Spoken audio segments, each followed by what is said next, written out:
Hello and welcome back. In this Black Excellist series, we will highlight the newest Black American billionaire, Tope Awotona. Welcome to Black Excellist. This is where we celebrate Black excellence, achievement, and affluence. Our mission is to inspire you as we enlighten you. The 40-year-old Nigerian-American entrepreneur, Tope Awotona, has gone from overseeing a small startup to turning his company into a tech unicorn. The founder and CEO of Calendly, a scheduling app designed to streamline calendars, started with his life savings of $200,000 to help him tap into a $20 billion market. So without further ado, let's get started. Tope Awotona was born in Lagos, Nigeria, to a middle-class family who lived in the suburbs. His maternal grandmother was the founder of a successful import-export textile business. Her success empowered her to purchase several homes and build wealth for her and her family. She was able to send Tope's mother and all her siblings to college, despite not having a degree herself, which was a rare accomplishment for a woman in Nigeria at the time. Grandma's business ethics and entrepreneurial savvy was passed down to Tope's mother, who held down two jobs. The first as co-owner of a small pharmacy, and the second as a manager at the Nigerian Central Bank. Tope's father started out as a microbiologist for Unilever, but later left the company to pursue business ventures of his own. He launched several successful companies, but his most successful was his industrial chemical distribution company. Because of their tenacity and entrepreneurial spirit, Tope Awotona has credited his parents as his greatest role models. Lagos is an enormous city of 15 million people and is economically vibrant, but also dangerous. There is a huge disparity between the haves and have-nots, and the fact that they live side by side creates an environment that is absolute absence of law, order, and structure, thus resulting in constant crime. And this was the climate that created a sudden turn of unfortunate events that Tope and his family would experience when he was just 12 years old. Tope's father was murdered in a carjacking incident that he witnessed firsthand. Apparently, the group of men followed his father home after deciding that they wanted to take his car. The tragedy left him with post-traumatic stress disorder, and for months he could not eat or sleep. But he was determined to continue his education. He was even more determined to continue his father's legacy. Shortly following the incident, he and his family migrated to the United States, settling in Atlanta, Georgia in 1996. It was during that period that he experienced another life-altering tragedy. His mother also passed away. Despite being tormented by these two childhood tragedies, Awotona was actually a brilliant student who completed high school at the age of 15. He was accepted into the University of Georgia and enrolled to study computer science, but switched majors to management information systems. After college, he worked at IBM and also EMC, an electronic manufacturing company that was bought by Dell in 2015. Awotona's ingenuity led him to create his first tech invention at the age of 18, when he was working at a pharmacy while studying for his degree. He saw an opportunity when he noticed how the change in the cash register at the pharmacy didn't add up correctly. After brainstorming, he designed and patented a new feature for cash registers so that they could use optical character recognition to determine which bills and coins are being used and dispensed. The invention was so ingenious that cash register manufacturer and Fortune 500 company, NCR, offered to purchase the patent. However, Awotona decided to hold on to his intellectual property. As far as business in the digital world, his first venture was creating a dating website. Awotona was inspired by the founder of dating app Plenty of Fish, who reportedly made $10 million a year, working only 10 hours a week. Also in the dating arena, he created a website known as Single to Taken, but it unfortunately flopped as well. But for Awotona, failure was not an option, and he had faced bigger adversities before.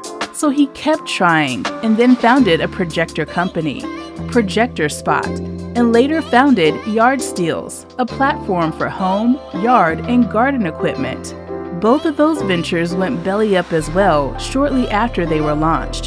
So Awotona would continue grinding, oscillating from determined and desperation, and eventually he would catch his big break in 2013. While working at tech firm Dell EMC, the now 39-year-old serial entrepreneur experienced many frustrations around scheduling meetings. He was attempting to use existing scheduling products on the market, but faced numerous challenges trying to arrange demo calls with Dell clients with 10, 20, or 30 people. This inspired him to come up with his own scheduling product. He would quit his corporate job and go all in, cashing out the $200,000 in his 401k, maxing out his credit cards, taking out expensive small business loans, and pouring every single dollar he owned to launch a startup company that he hoped would solve the process of scheduling meetings. But he was no software engineer. He needed a team of software developers to help him to design and build out the technology behind his scheduling tool. The team of coders that he carefully handpicked was in another country, Ukraine. Much like today, Ukraine was in complete turmoil in February of 2014. Ukraine's capital was engulfed in fire as anti-government protesters, armed with Molotov cocktails, battled against gun-toting police forces. What had started as a peaceful movement against the then Ukraine president had devolved into a bloody state of emergency. Shaking off multiple warnings from friends and family, he flew into Kiev and worked directly with the software company as international news media covered the growing violence and rising death tolls. He was scared, but Calendly was now his life. He felt he had no other options. He figuratively and physically kept his head down, traveling only between his hotel room and the software company until the job was done. But eventually, Tope would run out of money and encountered a common challenge for most Black founders: securing venture capitalist funds. He had a working product and customers using it, but everyone said no because there was no revenue. The experience forced Awotona to become more resourceful, scrappy, and maniacally focused. Eventually, he would attract funding from seed investor David Cummings, an Atlanta-based tech entrepreneur who founded the fourth largest tech entrepreneurship center in the United States. But he would learn to hate raising money and became very savvy at stretching every dollar he had. Today, Calendly is seeing exciting times. Tope Awotona's startup company has reached unicorn status, meaning that the company has a proven valuation of more than $1 billion. In fact, Calendly is now valued at more than $3 billion, continuing to evolve as a culture, pushing product innovation, and providing liquidity for early shareholders. Currently, about 10 million people use the platform monthly, making it one of the most popular American unicorn startups. The scheduling tool is used by the majority of Fortune 500 companies and counts Lyft, Ancestry.com, La-Z-Boy, and several of the nation's largest colleges among its customers. Revenue in 2020 passed $100 million, doubling what it booked the previous year, continuing its run of consecutive years of profit since 2016. The popularity of the app has been attributed to the rising number of people working from home due to the coronavirus pandemic. The larger clients paying more than $100,000 a year grew tenfold over the same period, but it was able to gain so much traction because its sleek, consumer-friendly design and its free-to-use model. But Calendly doesn't have the scheduling business to itself.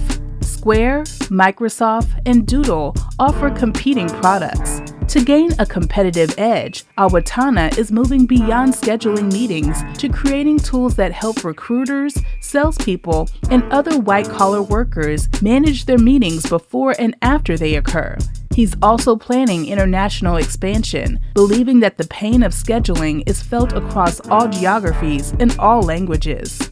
Nigerian-American entrepreneur Tope Awotona now has a net worth of at least $1.4 billion, making him one of the richest immigrants in the country and one of just 2 Black tech billionaires in the United States, along with David Stewart. His story is one that embodies the mantra, success is not a destination, it's a journey. Awotona invested every cent he had into his dream and flew into a war zone. Sometimes that's what you need to do to find your unicorn. We appreciate the fact that you stayed until the end. Thank you for spending time with us, and don't forget to like this video. Also, make sure you subscribe so that you never miss a video. Bye for now. We will see you tomorrow.